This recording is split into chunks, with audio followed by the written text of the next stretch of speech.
If we haven't met before, my name is James Folland, and I believe the world of Australian wine is beautiful and complex. So I create videos for wine lovers to learn more about the world of wine. If you're new here, please consider subscribing. This video, I'm going to be talking about how to tell the difference between good wine versus bad wine. This is going to be a beginner's guide. I think we're going to go for about half an hour talking about this. If you're here watching on the live stream, make sure you comment in the chat box. We can be interactive and I can answer your questions as we go. So, good and bad wine. There's some things about it that can be relative. Ultimately, the best wine is the wine you enjoy drinking. For me, I'm currently enjoying a glass of red. It's a Shiraz Viognier from Langmile in the Barossa Valley, which is quite nice.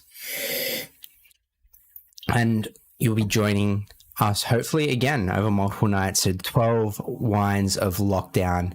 This is the first episode. I'll be going live 8 p.m. each night on a different thing about wine whilst I'm in lockdown with the rest of Greater Sydney. So looking at this first one, I'll jump straight into the screen share to think about the process of how wine is made. And if you join in and jump in the screen, say hi in the chat box. Otherwise, comment below watching the recording. So transitioning into thinking about how wine is made, specifically thinking about red wine and unpacking what parts of the process contribute to the quality of the wine. So the harvest, the year, the quality of the season. Grapes are an agricultural product. They require time, attention, love, and care for the soil to be cultivated, for the grapes to be grown, and a season can be ruined by things like bushfire and destroyed. And in 2020, the bushfires around Australia resulted in a variety of smoke taint for a variety of regions, which means they just let the grapes fall to the ground. It meant that harvests meant they just let it go to the sheep, let it go to the birds, because the quality of the grapes weren't worth making into a glass of wine, which is really sad. It meant that the produce went to waste because they didn't want to compromise on the quality of the wine that they were making. They didn't want to put their label on a bad wine in the market. So the harvest is a crucial part of thinking about how the wine is made, because it also means that it can, depending on how long they leave the grape bud to sit on the vine, the grape can stay on, become riper, the sugar levels change, and when that grape is picked, help determines and locks off what's going on inside the grape before the sugars come together and work for that process of fermentation in step 3. So after the grapes are harvested, they're then destemmed and crushed. So this process means that the juice is coming out, that they're getting pulled apart. Potentially the destemming and crushing means that they'll leave the grapes on skins. So they'll leave the skin on the grapes for the benefit of the wine in the end product, because leaving the wine on skins will contribute to the tannin and the taste, that prickly sensation on your tongue if you've had a strong black tea. So the longer you leave the wine on skins, that stronger that tannic taste would be. And it also contributes to the color of a wine with how it sits in the glass. So the color, especially for a red wine, comes from the skins. When it comes to white wine, the destemming and crushing might be pretty quick. They'll want to get rid of the skins pretty quickly, just get the juice out and get the juice into the fermenter so that the grapes come together to do their thing. And then the quality, as you tell the difference between good or bad wine, will be around the costs of these steps, sometimes the maturation, oak barrels are expensive. So if you want that oaky taste, often seen in more premium wines, that adds to its kind of texture, to its flavor, to its mouth feel, it costs more, and that kind of drives the price up. But then that also contributes and plays out with, do you actually enjoy the oak in a wine? That's a personal preference, but it costs more to put oak in a wine, which adds to the final product. So that's more of a preference thing, but you can have good or bad wine as an outcome of, if they let the sit in oak too long, or the oak barrel was unclean, that might produce things in wine called faults. So this is part of the process that I'm going through, because you can find bad wine by knowing wine faults to look for, and it also can contribute to how you store your wine. So jumping across to wine faults and then back to the wine making process. So going back up to that top, cork taint. So one easy way to avoid a bad bottle of wine that may have the fault of cork taint is to go and see, I don't want to buy wine with cork. We're very fortunate in Australia. Most bottles of wine are bottled under screw cap to keep them safe. So if you want to avoid cork taint, don't buy a bottle of wine with cork in it. Most of the bottles that have cork in Australia are sparkling wines, and I'm even seeing some, like Tyrrell's, manage to figure out a way to bottle some sparkling wines in a screw cap, which is exciting because that removes the risk of cork taint altogether, because the quality of the cork in the bottle means it impacts how the wine is stored, what's going on in the bottle, and it can also lead to something called oxidization. So oxidization happens when the oxygen comes together with the wine too early, all of a sudden, because wine is a living thing, fermentation, there's biology going in each bottle of wine. The oxygen gets in, stuff happens, and it can lead to an unpleasant wine drinking experience, and that can be an unpleasant bottle of wine. So imagine going out and drinking vinegar. Do you want to buy a bottle of wine, open it up, pour yourself a glass, and it tastes like vinegar all of a sudden? So that comes about with too much oxygen exposure. And it's something that can happen if you leave a glass out for too long, if you leave a wine bottle half open and don't drink it and leave it there for a month, because the oxygen is going to go do its thing. So if you want to avoid that with an open bottle of wine, look into wine and preservation tools. So keep an eye out for some of these things when you're thinking about wine faults that contribute to a bad wine. Another one is that TCA, which is also known as cork taint, and you'll see that by when you taste a wine or smell a wine and it smells like wet newspaper, moldy cardboard, or wet dog. It's not pleasant. It was more prevalent when everything was under cork. Thankfully, it should be avoided with screw cap, as I mentioned earlier. Potentially sulfur compounds in the wine cause the wine to go bad. So rotten egg, flatulence, burnt rubber, cooked garlic, or skunk smells in the wine after decanting it for some time mean it's not a good wine. Something's bad with it. Something's faulty with it. And some of these things, depending on how the wine is made, can come about from things like organic wines that weren't done correctly, or that things weren't clean, or things got in during that fermentation process.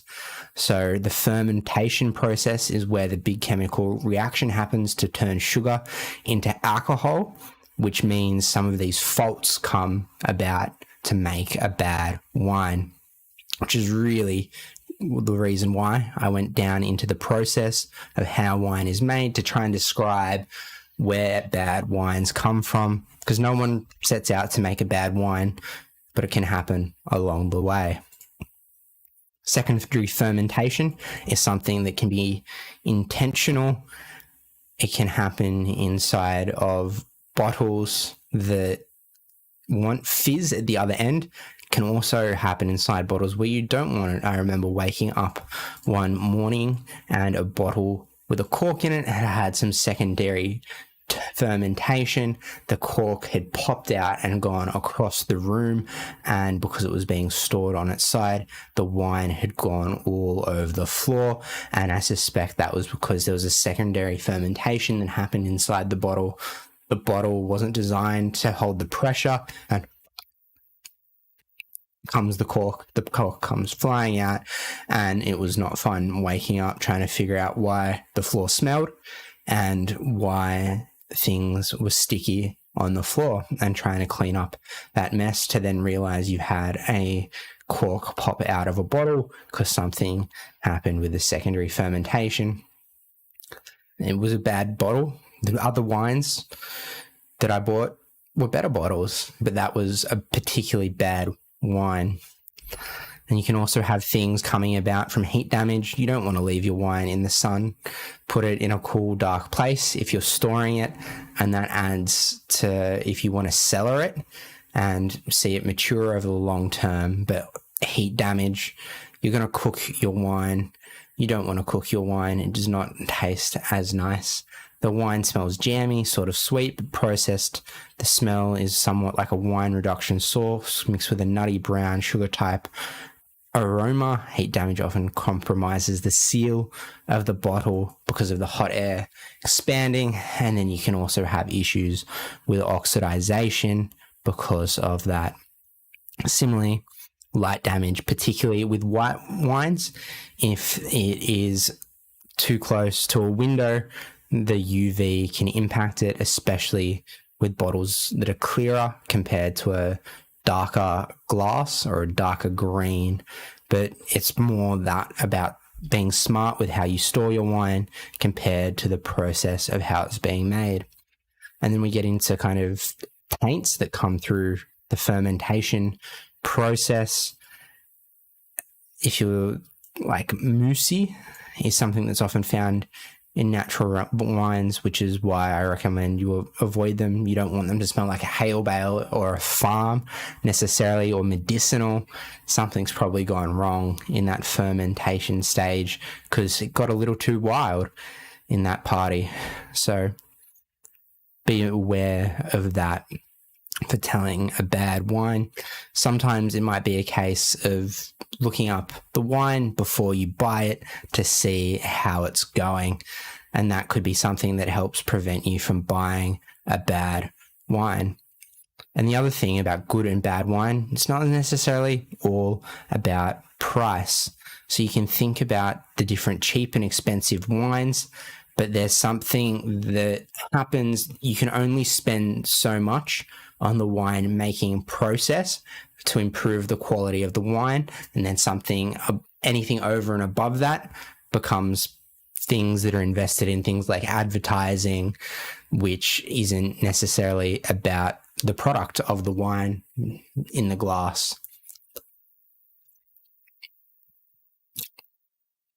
And they're using an example of quite an expensive French wine where it's made in really expensive French oak barrels from a single vineyard with a large reputation, but also expensive packaging. So the cheaper wines are something that might not have the brand reputation from a developing wine nation or region, and it might be sourced from multiple vineyards as a blend and released potentially maybe 1.5 years of aging or less, compared to like 6 years, where storage becomes a cost that factors into the price of wine. And oak is a massive part of the expense of wine, because you got to cut down a tree, make the barrel and store it. And it's also something that contributes to the wine evaporating whilst it is being stored. So if you want to try and figure out if you want a wine with oak and are willing to pay for that, and if you think oak is a good thing in wine, you want to go looking for notes of things like vanilla, clove, allspice, nutmeg, coconut almond, mocha, milk chocolate. I also like going for kind of the coffee notes in a wine as well as things like dill and eucalyptus, as well as kind of cedar box, smoke, sweet tobacco, tan leather, or potentially sweaty socks. These first few I'd associate potentially with a oaked Shiraz. These last ones would be something I'd associate more with an oaked Cabernet Sauvignon, with what I've experienced. And then oak also can change and contribute to notes in white wine. I don't have as much experience with that because often white wines, people prefer them to be fresher, fruitier, crisper, refreshing. Imagine biting into a fresh apple on a hot summer's day. You want a chilled white wine to give you kind of that experience, to give you that flavor and to cut through. So how much to expect to spend? Well, oak contributes to increasing the cost and also the time of storage, as well as the place that it comes from. So terroir is a fancy word for where wine comes from, where the grapes come from. We probably use the word region more frequently in Australia. So you might have a region you prefer because of the climate that goes into that process of where the grapes are harvested from. So that region contributes to the harvest, and the conditions for a given year in a given place contribute to the wine. So the Barossa Valley can be distinctly different to the Hunter Valley, which is something good to keep in mind as we go through that process. So my regions that I go to for white wines, I think of Hunter Valley Semillon, which is crisp, refreshing, zesty. Hunter Valley is one of the best regions in the world for Semillon, which is a white wine. So that's a wonderful one to try. And you can find good value Semillons from around the Hunter Valley. I often go to the Hunter Valley for medium-bodied Shiraz, so not too overpowering compared to like the Barossa Valley, where it's much more of a strong, powerful Shiraz. So I like to think that they're good in different ways, but you can also get a bad wine. I remember leaving a wine above a microwave to find out it had been impacted by heat, and it's tasted like vinegar, which wasn't as fun as experience. So as we think about those cheap versus expensive wines, what goes into the cost of a bottle? Potentially markup. Markup could be the biggest price that goes into the factor of a good wine or a bad wine. And the good might be a perception of branding, whereas if you can find a wine where the investment has been into the quality of the grapes and the quality of the wine making process, that's the sweet spot for finding a good wine, and also reminding you to ultimately find a wine that you like, because a wine I like might not be the same thing as a wine that you like. So good wine is wine that you enjoy drinking, but there's also those qualitative things that go into it around, if you're spending more on the bottle and the label compared to the winemaking process, it helps you weigh up the costs of those two different things. So cheap wine, small production often is not possible. It has less time in oak, often machine harvested. Grapes from a generalized region, often a blend of wine grapes, often adds residual sugar to add richness to it. Expensive wine is often coming from small production. It's extended time in oak barrels, hand harvested, and from a specific region, made with premium single varietal grapes with little or no residual sugar. So there's some of the things to think about as we think about good and bad wine when it comes to like the price, different faults and quality, as well as cheap versus expensive. But ultimately, as we go through that process where the blending and the bottling happens, you want to see the investment made into the quality of grapes. And if you're getting started on this journey of enjoying wine and finding out more about it, you learn by drinking, taste, go look up kind of wine tastings in Sydney as an example. I know I went to one recently within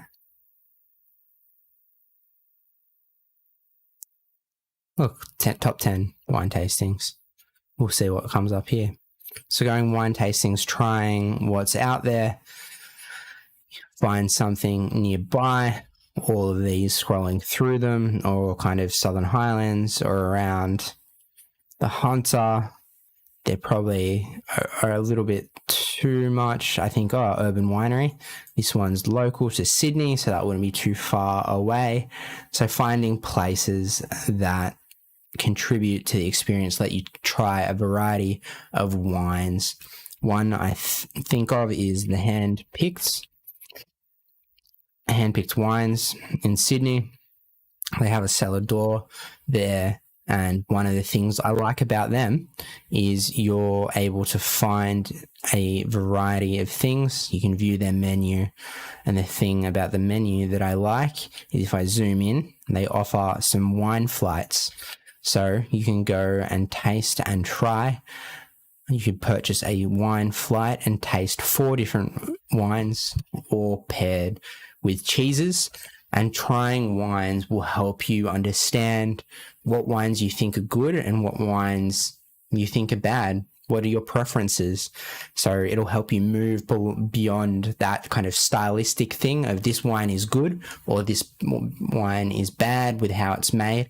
It'll help you kind of sharpen your sense of preference about how a wine has been made, if you enjoy it, if you like it. And as you try more, you'll get the experience of being like, I particularly enjoy a fruity Shiraz, or I enjoy a well-cellared Shiraz with kind of complexity that gives me kind of those tertiary flavors of kind of leather that goes down really smoothly because the tannins have come back and they're less strong.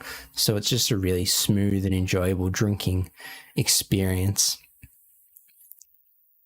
These flights let you taste and try different things. So looking up wine flights, or you want not plain flights, you want wine 30 mils in a glass with wine tastings to be able to see it. Potentially, I've seen some Dan Murphy's offer wine tastings at their bottle shops whilst we're in lockdown. That's probably not going to be happening. Another one I'm aware of in Sydney that's pretty cool is the Urban Winery. I might figure out that wine blending session later on to see if it's still running. But the Urban Winery is kind of a place nearby where they have grapes in the barrels on site, and you can go and see and experience the wine process.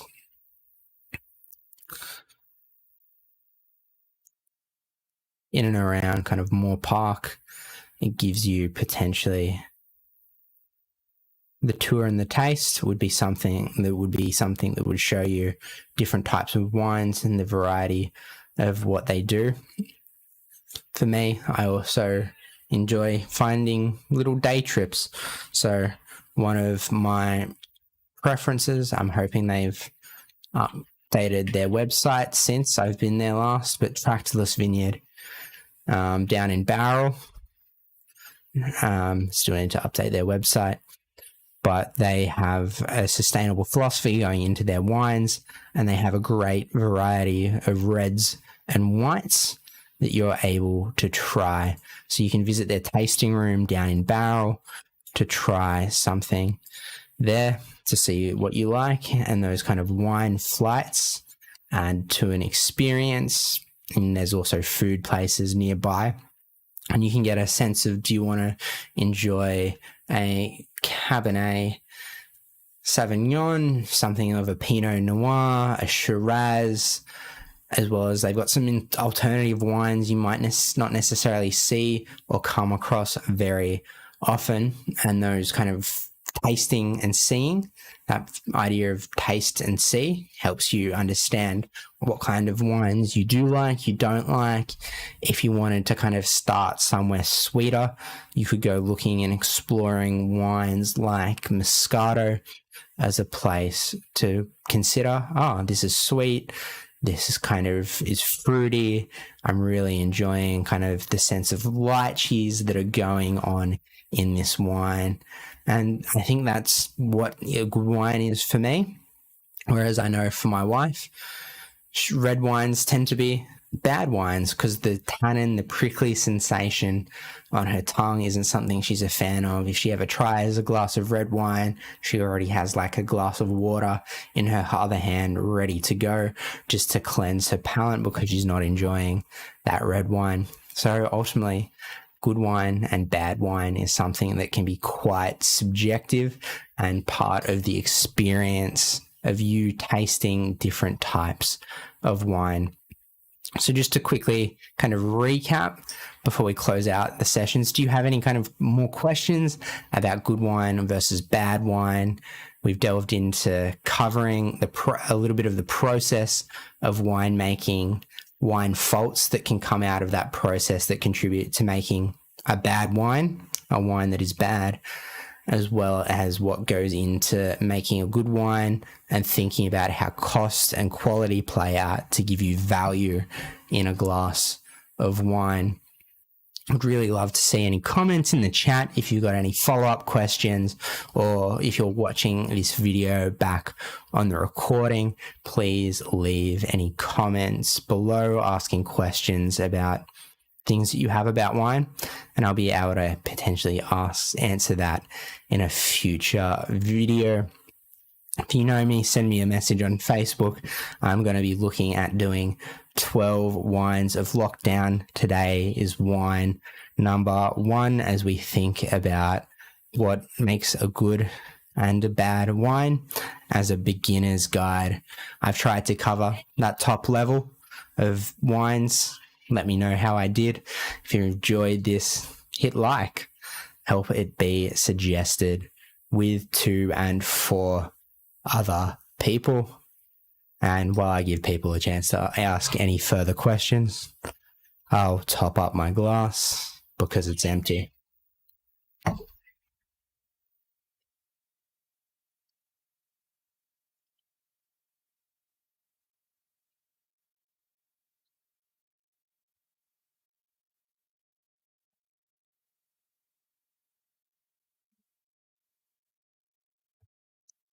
And when lockdown is finished, doing a wine tasting with friends could be a good social excuse to catch up with friends, try a different variety of wines, enjoy some good food together during or coming out of this experience of being locked down in Sydney again. So consider that at the back of your mind, and then you can hopefully try a variety of different things. I don't want to encourage people to be like, oh, go over to a friend's place, bring a bottle whilst we're locked down. But if we were out of lockdown and things were operating as usual, you could try and figure out what are good wines and what are bad wines by going over to a friend's place, bringing a bottle each of wines you think you like or think are good, and open one up and taste them and see what's going on there. Go set a budget, $20 a bottle, see what you can find, visit a Dan Murphy's or an Audi, pull one out each and see what's going on in each glass you try. If you have enough people, a little 30ml taste of each one can go a very long way, especially if you have 20 people sharing a bottle, tasting a whole variety of wines. Then you really get to taste and see what wines you like and what wines you don't like. as part of your experience.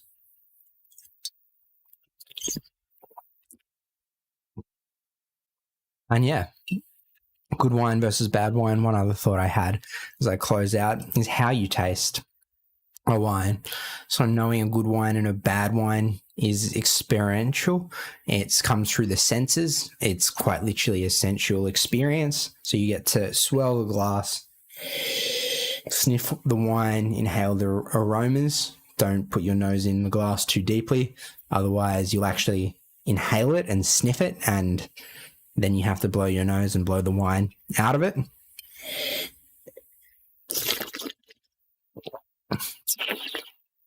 And then take a sip. And often, like tasting a really good coffee or a delicious coffee, kind of making that slurping noise by blowing air through it helps your taste buds taste the wine better, bring out the flavors more, so you can better understand and evaluate that wine in the glass, to be able to consider it and think about it and figure out what's going on in each glass you're drinking, to be able to understand what you like about it, what you don't like about it.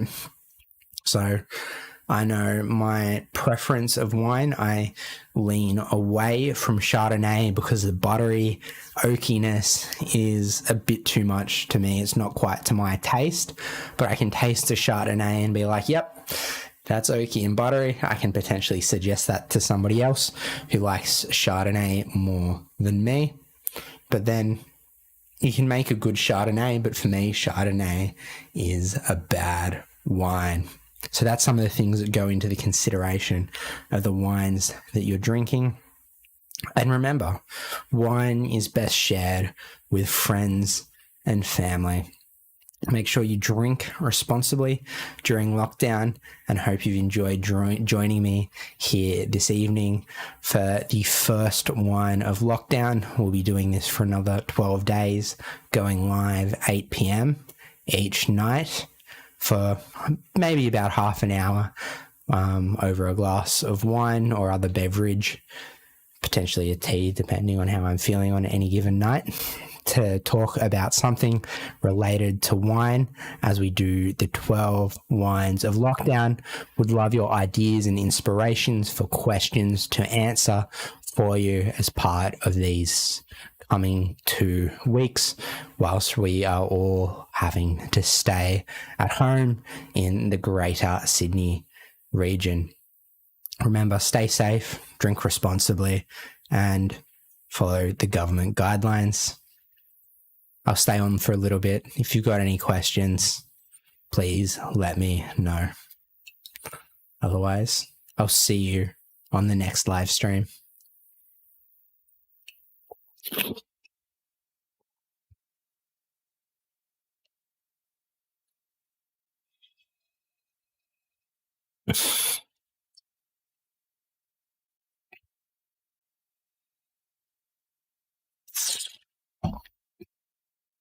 Actually, before I wrap up, I might go grab the bottle from the Langmuir Shiraz Viognier that I was drinking, just to hold that up to the camera and showcase it.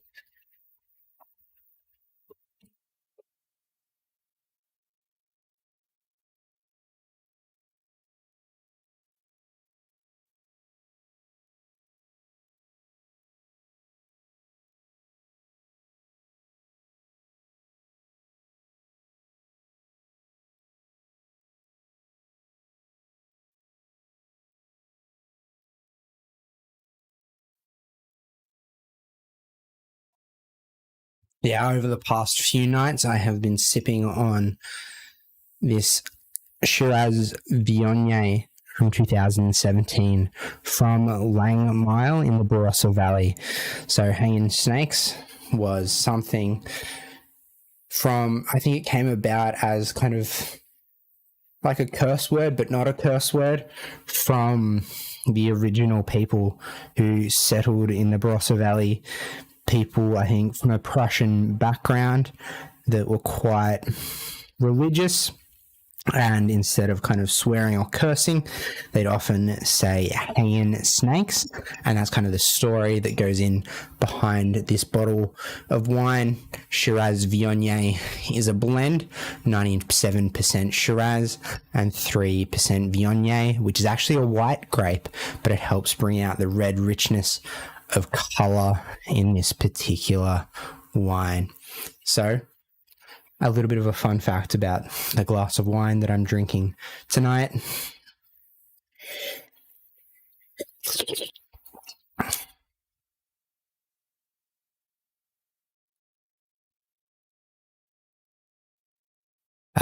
Here we go. One last question that I've just seen. If I'm going to a store and looking at buying a wine, how do I know what to buy based upon the bottles, what to buy? So start by looking on a bottle. You've got the brand or the winery. So in this case, this wine is Langmeier. You have the region. So in this case, it's from the Barossa, and also around the Shiraz Viognier is a wine variety. And then there's also the name of the wine. So look at price. So I'd say if you're starting out, look in the range of $10 to $25 for a good wine to try, something to taste. So you can try it and you don't feel like you're losing your money. If you want to go kind of the established brands in Australian wine history or icon, I'll grab a book and show you some brands to recommend. This is more kind of businessy family feel of what to look for when buying a wine, just on my bookshelf.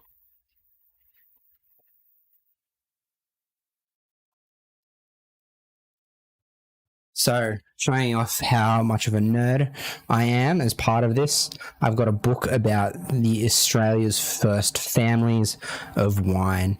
I'm showing you this book because it lists a bunch of Australian wineries that are still owned by their families.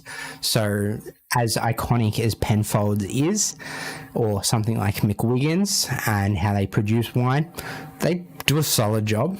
Their wines are all right, but I've got a soft spot for encouraging people to small family businesses, Australian run businesses, as part of that process. So just listing off a few names, go looking for these brands to try. The one that I think of first and most prominently of this list that I'm a fan of is Tyrrell's. So Tyrrell's here is probably my favorite. And then McWilliams has just been bought out recently, so they're no longer necessarily part of the first families of wine because they went into liquidation about a year ago. So I'd say start off by looking for a brand you like and following that over time to see what you like, what you enjoy. And for those who are visual, we'll cut back over to my screen recording as part of this process to cover some of these wine manufacturers. So Brown Brothers started down in Victoria, in Melbourne, known for hand crafting wines.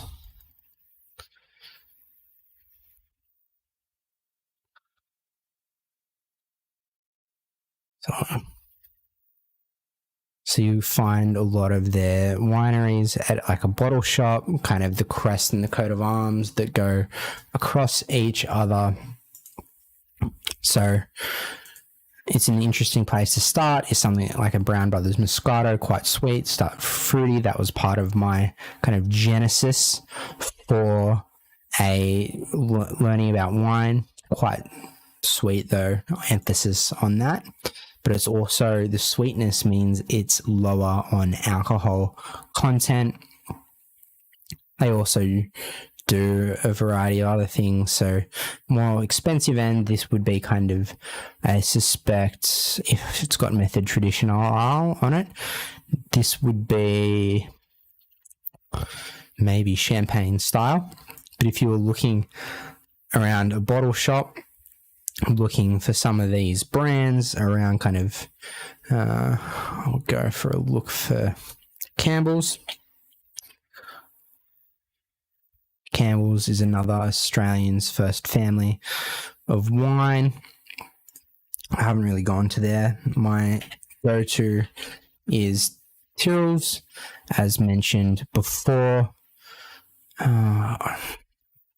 One of my wines that I enjoyed recently was a $25, or one of the wines I enjoyed buying recently was a Tyrrell's Shiraz that was about $25. There's a lot more on the expensive end, but it was, trying to find it, it was just kind of, yeah, in that price tag. It wasn't the Rufus Stone one. It was just like a Hunter Valley Shiraz from 2018, quite well rated, designed for immediate enjoyment. I'm a bit of a nerd. I enjoy looking up and looking at tasting notes that go into and behind that wine. If you want to look for a bottle of wine at the bottle shop as well, you can also look for wines that are Halliday rated. So James Halliday won, I think, an Order of Australia medal for his contribution to the Australian wine industry, rating a variety of wines each and every year.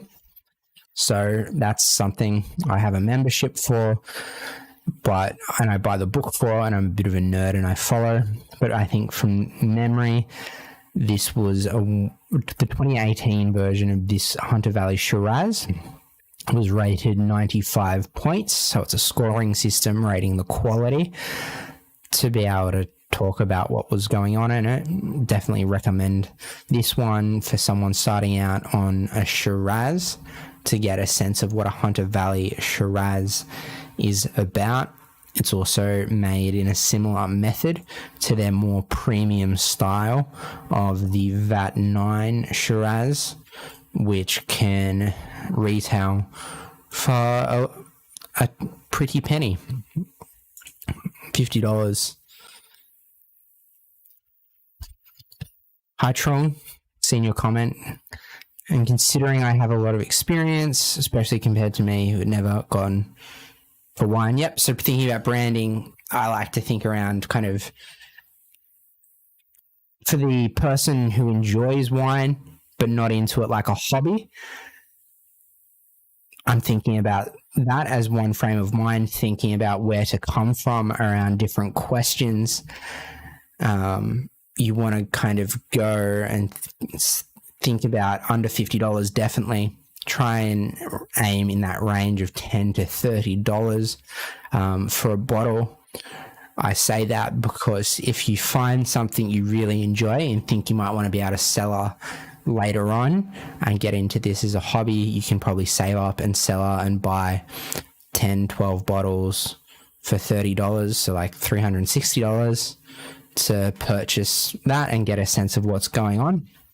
If you want to buy wine as a gift for a red wine lover, the Penfolds Bin 389 is a classic. It's about you can find it around for under $100. Can go for up to $100, but this is a great wine for like an 18th or a 21st. It sits in something called the Langton's classification. So it's a classification that recognises some of Australia's finest wines. So having a quick look at that, you'd want to think about these wines as wines you'd gift to somebody and give them to enjoy. They've got reputation for being made after year after year after year, as well as resale value on the secondary market, which means it sells well at auctions. It's a classification that includes the likes of Grange, which is one of Australia's most well-known wines that Penfolds produces. But it also shows you things that are things that are excellent wines that come out about $40 a bottle or $42 a bottle. That would be considered an excellent Cabernet Sauvignon. That would probably mean it's quite prickly. It's got potential to cellar and potential to age. But there's also things in here like white wines that would be part of that category that are noted for their own things. So De Portelli's Noble One is something that's actually in the fridge at home. I might do that as a wine pairing with my wife as part of that to see what's going on. But that Semillon is part of thinking about a good or a bad wine. That'd be a really nice sweet dessert wine. That Langton's classification helps be a guide, or wines that come up as award winners. That means there's something going on.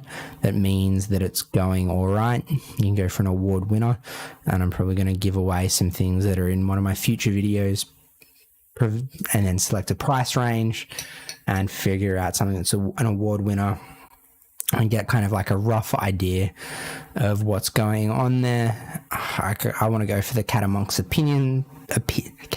pigeons. I'm biased to names of wines and good branding a little bit.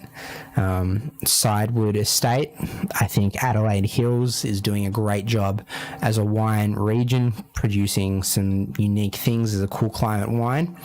So find something, pick something like a variety, a region to explore, or a brand, and see what's going on there would be my tip to go look for at the bottle shop.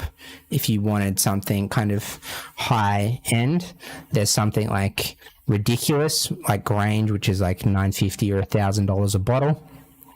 Or there's things that are much more kind of middle. So Grange would be like super premium, or premium would be kind of $100 a bottle in my mind when you think about gifts and occasions as part of that. I often go do my research about the wine before I look at the price to try and understand what's going on there. You can also find great deals. Pepperjack is a solid brand, got a good reputation for being consistent each year to a blend. A model Shiraz, often considered something that goes nicely with a steak or a big meat dish. So hopefully that helps when you're thinking about the different tiers. If you wanted to go like low end, you could go to an Audi and look for kind of award-winning wines in Audi for that lower end of the spectrum.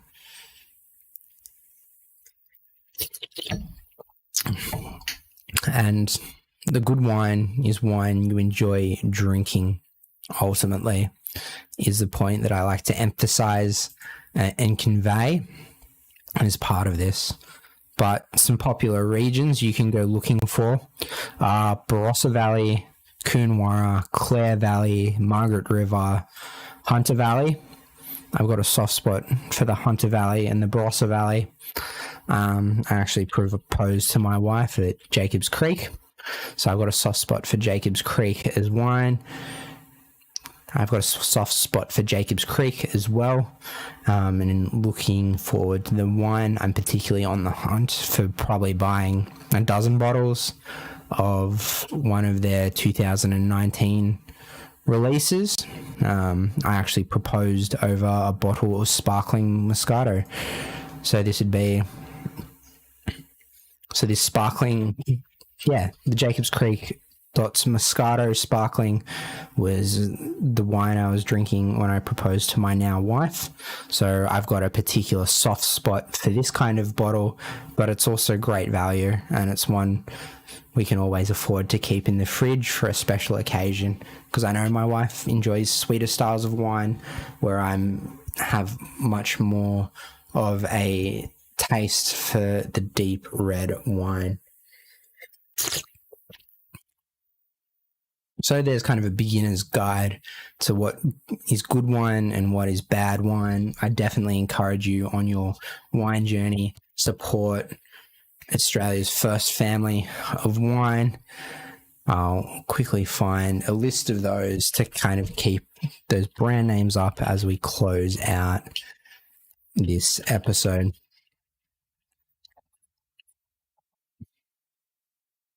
So yeah, that's the book I've got, being a bit of a wine nerd.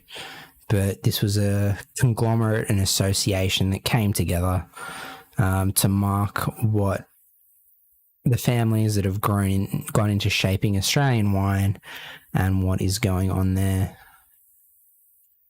And there we go. So trying to find a list of the families.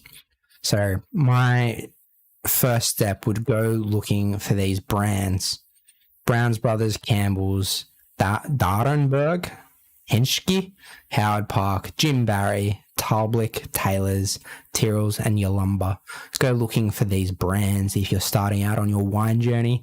Support some of Australians' first families of wine. They're all still family owned and operated as part of their business, and they're great brands to look out for in the bottle shop. And to recount a little fun story, Tyrrell's has a special place in my heart. Again, my grandfather used to tell me stories of buying a flagon of wine from Tyrrell's. And I'm going to cut back to my screen. My grandfather used to tell me stories about buying a flagon of wine from Tyrrell's and the plumber giving it to plumbers on the way back. They'd finish off the bottle by passing it around on the train ride home. That's not COVID safe. And Tyrrell's is also one of the places my wife and I visited on our honeymoon. And when we were buying the wines there, I think we had Bruce Tyrrell behind the counter, and he threw in a nice bottle of sparkling wine. So special memories there for me and my wife, which is really enjoyable. And the thing about wine is it's also about making memories you remember, or I remember at least. Sometimes I open a bottle, I remember what I opened that bottle for, the moment, the event, and thinking about that and how those go together. I remember popping a bottle of champagne after finishing a move of a data center migration, which was awesome. And then I can think about, every time I see that bottle in a shop or something, I remember, I popped a bottle for this. And it reminds me of a celebratory moment in life. Champagne can be a great go-to gift. I'd encourage you to buy Australian. Go looking for Method Traditional Australia. So you can buy wine that's like champagne, but it's made in Australia, because champagne comes about because of the brand of grape. Well, the copyright France has over the grape made in the region of Champagne, but you can still use the same method for making wine in Australia, but you can't call it champagne. So that's a great little wine tip, to find a sparkling wine to celebrate with when you want to pop a cork, celebrate with bubbles. So as I try and potentially close out for a second time, remember, wine is best enjoyed with friends and family. Stay safe, stay healthy, respect the government guidelines, follow the lockdown and stay at home orders, get plenty of exercise, drink responsibly,